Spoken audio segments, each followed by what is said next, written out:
గొప్ప నాయకుడని పేరు తెచ్చుకున్నటువంటి మహానుభావుడు ఎన్టీఆర్ గారిని అధికార వ్యామోహంతో పదవి కోసం దారుణంగా రామోజీయను మరి వేబిఎన్ రాధాకృష్ణ ముగ్గురు కలిసి ఎంత కిరాతకంగా ఆయన చంపేశారంటే, ఎంత వైస్రాయ్ హోటల్కి వెళితే చెప్పులు వేయిస్తాడు దుర్మార్గుడు.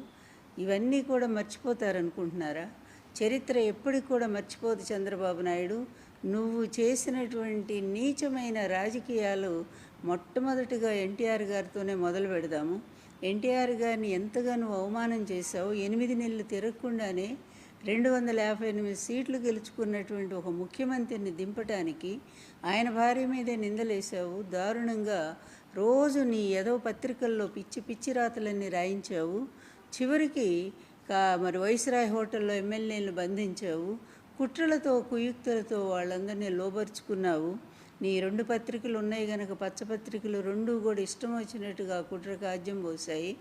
అసలు కుట్రకు ఆజ్యదారుడు రామోజీరావే కదా. ఇలా మీరంతా కలిసి ఎన్టీఆర్ని ఎంత అవమానం చేశారు. మళ్ళీ యుగ పురుషుడు అంటూ ఈరోజేమో ఉపన్యాసాలు చెప్తారు. సిగ్గు, ఏమాత్రమైన సిగ్గు శరము అనేది నీ జన్మలో ఎప్పుడు నీకు రాయలేదు. అందుకని ఎంత నీచమైనటువంటి పనులు చేసినా కూడా, ఎవరు ఎన్ని విధాలు విమర్శించినా కూడా వాటన్నిటి తుడిపేస్తావు. మరి వాటన్నిటినీ కూడా అబద్ధాలుగా చూపించడానికి నీ పచ్చపత్రిక ఒకటి ఉంది. జగన్మోహన్ రెడ్డి గారు ఫ్యాక్షనిస్టా? గొడ్డల పార్టీ మా పార్టీ గొడ్డల పార్టీయా? ఎవరు ఏంటో ఒక్కసారి మాట్లాడుకుందామా? ఎన్టీఆర్ గారితో మొదలుపెట్టినటువంటి నీ హత్యా రాజకీయాలు ఇంకెంత దారుణంగా మాధవరెడ్డి గారు చనిపోయినప్పుడు కూడా మొత్తం నీ మీదే వేలెత్తి చూపారు కదా. చంద్రబాబు, ఒక్కసారి గుర్తు తెచ్చుకో. నువ్వు మాధవరెడ్డి గారిని చనిపోయినప్పుడు దానికి కూడా కారకుడు నువ్వేనని చెప్పి చూపించాయి కదా అన్నీ కూడా. ఆ రోజు విపరీతంగా ట్రోల్ కూడా జరిగింది, చంద్రబాబు నాయుడే పరోక్షంగా ఉన్నాడు అని చెప్పి. అలాగే ప్రత్యక్షంగా కూడా బెల్లి లలిత అనేటువంటి మంచి గాయని, మరి ఆమె సమాజం కోసం పాటుపడేటువంటి వాళ్ళతో మరి ఆమె నీ ప్రభుత్వం మీద, నువ్వు చేస్తున్న అరాచకాల మీద, నీ అవినీతి మీద ఆమె పాటలు పాడుతూ ఉంటే ఆమెను ఎంత దారుణంగా చంపించావంటే, సాయంత్రం పూట ఆమెను బయటకు పిలిపించి తెలిసిన వాళ్ళ చేత ముక్కలుగా ఒక మహిళని ఎన్ని ముక్కలుగా నరికి చంపేశారో. ఇంతకంటే దారుణం నీ నీచ చరిత్రకి ఇంకేమన్నా ఉన్నాయా చెప్పుకోవటానికి? బెల్లి లలిత హత్య కేసు నువ్వు కదా వెనకుండి ప్రభుత్వం కదా నడిపించింది. ఆ రోజు నీ గవర్నమెంటే కదా. అతి దారుణంగా ఆమెను చంపించావే. ఇక అక్కడి నుంచి ఎన్ని రకాలుగా మరి రంగా గారు, వంగవీటి రంగా గారి దగ్గర నుంచి అందరూ నీ వైపే వేలెత్తి చూపారు కదా. పింగళి దశరథరాం విషయం కూడా నిన్నే మాట్లాడారు కదా. ఇంతెందుకు, నీ ప్రభుత్వం వచ్చిన తర్వాత ఎన్టీఆర్ దించేసి నువ్వు వచ్చిన తర్వాత రాయలసీమలో ఎన్ని హత్యలు జరిగినాయి, దాని వెనక ఉన్నది ఎవరు చంద్రబాబు? ఒక్కసారి నీకు ధైర్యం ఉంటే ఎంక్వైరీ వేయిస్తావా? 14 మందిని చంపించావు, వెనక పరోక్షంగా నువ్వే ఉన్నావు. ఉంటే మరి నిజంగా నీకే సంబంధం లేకపోతే నీ ప్రభుత్వంలో జరిగిన హత్యలకి కనీస బాధ్యత తీసుకున్నావా నువ్వు? వాళ్ళు ఎవరినైనా అరెస్ట్ చేయించావా? ఒక్కళ్ళు కూడా అరెస్ట్ కాలేదే. 14 మంది రాయలసీమలో చనిపోయారు. ముఖ్యంగా ఎక్కువ రెడ్డి వర్గానికి సంబంధించినటువంటి వాళ్లే చనిపోయారు. మరి వీటన్నిటి కారకుడు నువ్వు కదా. ఈ విధంగా నీచమైనటువంటి అధికారం కోసం నీచమైన హత్యా రాజకీయాల్ని ప్రోత్సహించేటువంటి నువ్వు నిజంగా నిన్ను జగన్ గారు చెప్పినట్టు వాళ్ళ తాతగారిని చంపినటువంటి వ్యక్తులకు నువ్వు ఆశ్రయం ఇచ్చావు. మళ్ళీ సిగ్గు లేదు మీకు, మీ ఎల్లో మీడియాకి. నిన్న అతన్ని కూర్చోబెట్టి, ఆ పార్థసారథి అనుకుంటా, అతను కూర్చోబెట్టి మాట్లాడిస్తావా? అసలు ఏమన్నా ఎక్కడన్నా కొంచెమైనా మానవత్వం అనేది మనిషికి ఉండాలి కదా. కొంచెమైనా మనం ఈ పని చేస్తున్నామే, ఇంత నీచమైనటువంటి ఈ పనులు మనం ఎట్లా చేస్తామనే ఆలోచన ఉండాలి కదా. అదేమీ లేకుండా ప్రవర్తిస్తూ ఉన్నావే నువ్వు. తర్వాత వైఎస్ రాజశేఖర రెడ్డి గారు ముఖ్యమంత్రిగా ఉన్నప్పుడు నువ్వు మా పరిటాల రవి గారు చనిపోతే నువ్వు ఎవరి మీద వేసావు? మళ్ళీ చాలా అత్యంత ప్రాణ స్నేహితుడు అని చెప్పి వైఎస్ రాజశేఖర రెడ్డి గారి మీదేమో మళ్ళీ ఏదో తీస్తావు ఎక్కడో నువ్వు టీవీల్లో. కానీ నువ్వు ఆయన కొడుకు మీద నిందలేసావు. ఆ రోజు శాసనసభలో జగన్మోహన్ రెడ్డి గారి మీద నువ్వు ఆరోపణ చేస్తే, నిజాయితీ పరులు గనక ఆ కుటుంబం ఎక్కడ, నీ కుటుంబం ఎక్కడ చంద్రబాబు నాయుడు?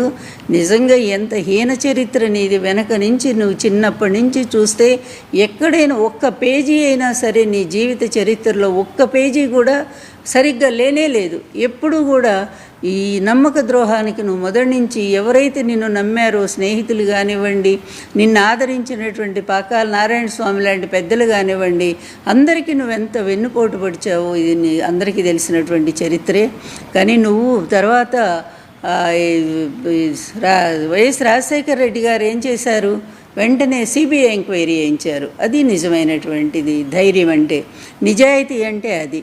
అట్లాంటి వ్యక్తిని నువ్వు సిబిఐ ఎంక్వైరీ వేశారు. సిబిఐ ఎంక్వైరీలో ఎక్కడ కూడా జగన్ గారి పేరు లేదు.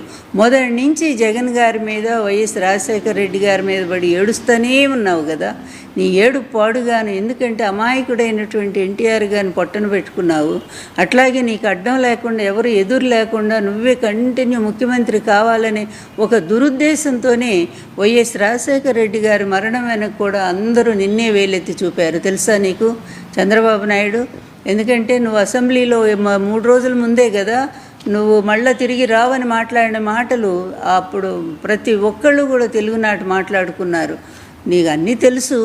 ఎందుకంటే ఆ కుట్రకు నువ్వే కదా కేంద్ర బిందువు. నేనన్నమాట కాదు కదా, ఎన్టీఆర్ గారే అన్ని కుట్రలకి కేంద్ర బిందువు నా అల్లుడనబడే ఈ చంద్రబాబు నాయుడు అని చెప్పి ఆయన జామాత దశమ క్యాసెట్లో కూడా చెప్పారు కదా. ఇలా ఎన్ని కుట్రలు చేస్తావు, నీ బతుకంతా ఇంతేనా చంద్రబాబు నాయుడు? 77 ఏళ్ళు 78 ఏళ్ళు వచ్చినాయి ఈ పాడు బతుకు. ఎందుకయ్యా నీకు ఇంకా కూడా ఏం ఆశ, పాడు ఆశ? ఎన్నాళ్ళు ఏమన్నా 100 ఏళ్ళు అయితే బతకం కదా. 100 ఏళ్ళు బ్రతికినా కూడా ఒక అధము బ్రతికే కదా అది. కళ్ళు కనపడక, కాళ్ళు పోయి, ఏదో అన్నట్టు మతిపోయి, ఇప్పటికే పోయింది అనుకో మతి. అట్లాంటి బతుకు కూడా ఒక బతికే అవుతుందా? కనీసం వెళ్లే ముందు 4 మంచి పనులు చేశాడు మాకు అని చెప్పి జనం చెప్పుకునే పని ఒక్కటన్నా చేసావా? ఇప్పటికే అవే కుట్ర రాజకీయాలు. నీ వారసుడు లోకేష్. ఈ లోకేష్ ఒక పెద్ద నాయకుడా, ఒక మేధావా?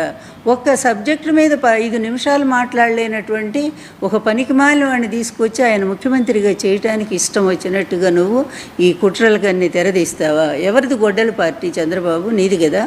నువ్వు చేసినటువంటి నీచ రాజకీయాలన్నిటి మీద ఒక్క విచారణ వేయిద్దామా?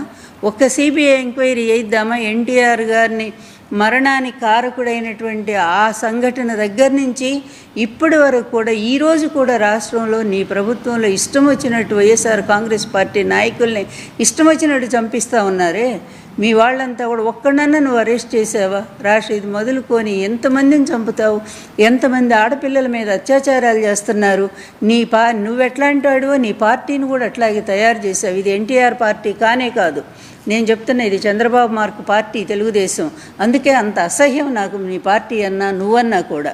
ఇంత నీచానికి దిగజారినటువంటి నువ్వు ఒక నిజాయితీపరుడు, ఒక నిష్కళంకుడు, ప్రజల కోసం, పేద వర్గాల కోసం పాటుపడే వైఎస్ రాజశేఖర రెడ్డి గారు లాంటి వ్యక్తిని ఆ రోజు నుంచి ఏడుస్తూనే ఉన్నావు ఆ కుటుంబం మీద పడి. ఆ కుటుంబంలో వాళ్ళ అమ్మాయినే నువ్వు విడదీసావు వాళ్ళ నుంచి.